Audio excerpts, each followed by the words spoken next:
এত রোদ, এত রোদ্রে বাইরে বাইরে নিয়ে যায় না। কি করুম, বাইরে তো লাগবে, উপায় তো নাই। নাইট ডিউটি,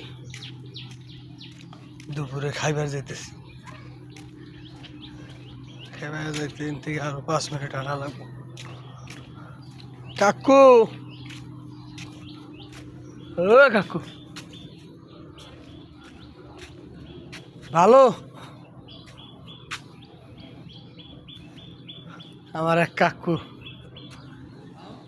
না থাকো, কাকুর হাতে একটু কথাবার্তা কইলাম। কাকাটা খুব সরল সোজা, একটু গরিব তো, প্রচুর সংসারের জন্য খাটে। তো ঠিক আছে বন্ধুরা, খাইতে যাই। আসসালামু আলাইকুম।